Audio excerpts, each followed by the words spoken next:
మైత్రి పాఠకులకి శ్రోతలకి నా హృదయపూర్వక నమస్కారాలు. మన మైత్రికి ఒకరు ఇలా రాశారు, మేడం ఈ సజెషన్స్ అవి ఫలించడం గురించి మైత్రిలో చాలా ఉత్తరాలు చూసాం మేము. మీరు సక్సెస్ స్టోరీస్ని మాతో పంచుకుంటున్నారు. అవి చదివినప్పుడు చాలా ఉత్సాహంగా అనిపిస్తుంది. కానీ మాలో చాలామందివి అలా ఆచరించి సక్సెస్ పొందాలనుకుంటూ ఫెయిల్ ఒకసారి రెండుసార్లు కాదు చాలాసార్లు ఫెయిల్ అయిపోతున్నాం. ఎందుకని? నేను చిన్నప్పటి నుంచి చాలా మంచి విద్యార్థిని, కానీ ఆ తర్వాత 50 మార్కుల గ్రేడ్లో పడ్డాను. ఎంత కష్టపడ్డా గుర్తుండడం లేదు. ఇప్పుడు ఐసీఈటీ పరీక్షకు సన్నిద్ధం అవుతున్నాను. ఒకప్పుడు మీరు బాగా చదువుకోవడానికి రాసిన అఫర్మేషన్స్ ఇప్పుడు నేను చేస్తున్నాను. అవేంటంటే, I enjoy the subject I'm studying. 2, I easily understand and retain what I study. 3, I'm always focused on my studies. 4, I prepare for exams systematically and intelligently. ఇవి చెప్తున్నాను, రాస్తున్నాను, కానీ ఫలితం ఇవ్వడం లేదు. ఎందుకని? నేనేం చేస్తే ఇవి పనిచేస్తాయి? దీనికి మన మైత్రి జవాబు.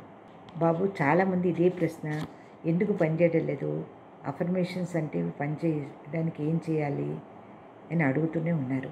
నిజమే. సక్సెస్ అయిన వారు చేస్తున్న రైట్ ఏమిటి, సక్సెస్ కాని వాళ్ళు చేస్తున్న తప్పేమిటి? ఇది మీ ప్రశ్న. ఇక్కడ తప్పు రైట్ అనే విషయాల కన్నా పద్ధతి ఏమిటి అన్నది అర్థం చేసుకోవడం ముఖ్యం. ఈ ఫలితం మన ఆలోచనలకు సంబంధించిన విషయం. అవి పాదరసంగా ఎప్పుడు ఏ షేప్ తీసుకుంటాయో తెలీదు. ఈ ఆలోచనలను ప్రభావితం చేసే శక్తులు రకరకాలుగా ఉంటాయి. ఒకటి కోపం, టెన్షను, కచ్చ, ఎవరినో శిక్షించాలన్న దీక్ష, నేను ఓడిపోయినా పర్వాలేదు కానీ వాళ్ళు మాత్రం గెలవకూడదు అని ఎవరి మీదో కక్ష, కొంత భయం.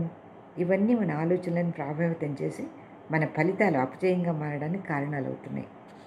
సరే, అఫర్మేషన్స్ చేసేటప్పుడు ఏవి ముఖ్యమని చెప్పుకుంటున్నాం? అఫర్మేషన్ చెప్పడం, విజువలైజేషను, ఎమోషను. అఫర్మేషన్ ఒక్కటి రాసిన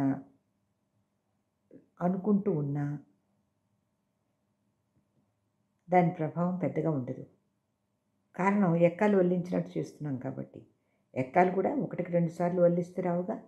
నిద్రలో లేపినా చెప్పగలగాలంటే సబ్కాన్షియస్ మీద ముద్రపడాలన్నమాట. సరే, ఇక విజువలైజేషన్. ఈ విషయం మనలో చాలామందికి అర్థం కాదు అసలు. విజువలైజేషన్ అంటే ఊహించుకోవడం మాత్రం కాదు. నేను రాజునయ్యాను, నేను ఏనుగు ఎక్కాను అనుకుంటూ ఏనుగును ఊహించుకుంటూ ఎక్కేసామని ఎక్కపోతే కింద పడతాం. అసలు నేను రాజుని ఎలా అవుతాను, ఎందుకు అవుతాను, అది అవసరమా అని మీ మనసు ఎదురు తిరుగుతుంది. ఇది నాకు అనవసరము అన్నారా, మీ మనసు ఎదురు తిరుగుతుంది. అది పాజిటివ్గా అర్థమైతే సహకరిస్తుంది, లేకపోతే తప్పించుకోవడానికి ఉచిత సలహాలు బోల్డిస్తుంది. మన మనసే మనల్ని డైవర్ట్ చేస్తుంది. ఈ మాయను మనం గుర్తుపట్టాలి. ఈ అవసరం అన్న మాట వెనకాల బోల్డెడంత సైకలాజికల్ స్టడీ ఉంటుంది. మీ చిన్నతనం, అలవాట్లు, అన్నవి, విన్నవి, కలగన్నవి, ఇవన్నీ ఈ అవసరం అనే దాని మీద పనిచేస్తాయి. పైన మనం చెప్పుకున్న ఎమోషన్లో భయం అని చెప్పుకున్న ఎమోషను సాధారణంగా మన అఫర్మేషన్స్ మీద రిజల్ట్స్ ఎక్కువగా పనిచేస్తుంది. ఈ భయానికి కారణం రకరకాలుగా ఉండొచ్చు. ఇందులో ముఖ్యంగా fear of failure, fear of success ఉంటాయి. ఫియర్ ఆఫ్ ఫెయిల్యూర్ అంటే మనకు కొంత అర్థమవుతుంది, కానీ ఫియర్ ఆఫ్ సక్సెస్ అంటే విజయం పొందడం అంటే భయం. అసలు అదెందుకు వస్తుందండి? చాలామందికి ఈ విషయం అర్థం కాదు. కానీ మనిషిలో అంతర్గతంగా చాలా భయాలు ఉంటాయి. నేను ఈ పరీక్ష మంచి మార్కులతో పాస్ అయితే మా ఇంటి నుంచి దూరంగా చాలా మంచి కాలేజీలో చదివిస్తారు. ఈ విషయం ఆ విద్యార్థికి అర్థం కాగానే నాకు ఇల్లు విడిచి వెళ్ళడం ఇష్టం లేదు, మా వాళ్ళందరికీ దూరంగా ఉండాలా, అందుకని ఏం చేయాలి? ఫెయిల్ అయితే అసలు సమస్య రాదుగా.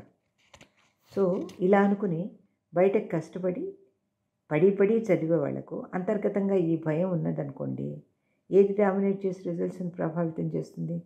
కొంచెం ఆలోచించండి. ఇలాంటి ఉదాహరణలు కోకొల్లలు. పరీక్షలు రాస్తానండి, కానీ ఫెయిల్ అయితే మా నాన్న చంపేస్తాడు. పరీక్ష తప్పించాలి, ఎలా? జ్వరం వస్తే, యాక్సిడెంట్ అయితే తప్పిపోతుందిగా. ఇలా రాత్రి బోళ్ళు పుస్తకాలు ముందేసుకొని చదువుతూ లోపల ఆలోచన ఉంటే ఫియర్ ఆఫ్ ఫెయిల్యూర్ మీ చేత ఏం చేయిస్తుంది చెప్పండి? మీకే తెలుసు. రిజల్ట్స్ ఏం బాగుండవు. అందుకని అఫర్మేషన్ వల్ల వేసే ముందు మీ మనస్థితి దేనికి భయపడుతోంది, దేనికి బాధపడుతోంది, ఏది వద్దనుకుంటోంది, ఎందుకు వద్దనుకుంటోంది అన్న విషయాలు తేలిపోవాలి. అప్పుడు కానీ మీరు మరొక మెట్టు విజువలైజేషన్లోకి వెళ్ళలేరు. అప్పుడు కూడా ఇందాక మనం చెప్పిన ఎమోషన్స్ వెంటాడుతూనే ఉంటాయి. వీడు పాస్ అవగానే వీడిని హాస్టల్లో పెడదాం అన్నారనుకోండి, అప్పటికేమనిపించదు. కానీ మీరు బాగా చదువుకుని మంచి మార్కులతో పాస్ అయినట్లు, అందరూ ఎంత తెలివిగలవాడి బాబు అనుకుంటున్న విషయం విజువలైజేషన్ చేస్తుండగా మంచి మార్కులు వస్తే హాస్టల్లో పెడతాను అన్న నాన్న మాటలు ఊహలో వినబడితే వదిలే బాబు, అన్ని మార్కులు వద్దు, ఆ హాస్టల్ వద్దు అనిపించగానే పాజిటివ్ విజువలైజేషన్ ఆగిపోతుంది. మీ ఊహ ఒకటి, ఎమోషన్ మరొకటి అయినప్పుడు ఈ అఫర్మేషన్స్ పనిచేయవు అని మీకు అర్థమైతే సబ్కాన్షియస్కి సక్సెస్ సినిమా చూపించడానికి మీరు ఎలా ఆలోచించాలి అని ప్లాన్ చేసుకోవాలి. మనస్సుకు మెల్లిగా నచ్చచెప్పి తాయిలాలు చూపించి దానికి నచ్చే విధంగా మన ఊహల సినిమా సృష్టించి మనం చూపించాలి. అప్పుడే పని జరుగుతుంది. ఇలా చేసి చూడండి. All the best. మీ సమస్యలు, ప్రశ్నలు reachgg@gmail.com ఈమెయిల్ ఐడికి మెయిల్ చేయండి. ఈ వీడియో కనుక మీకు నచ్చినట్లయితే లైక్ చేయండి, షేర్ చేయండి, సబ్స్క్రైబ్ చేయండి. జలంధర్ గారి బుక్స్ కోసం కాంటాక్ట్ చేయవలసిన అడ్రస్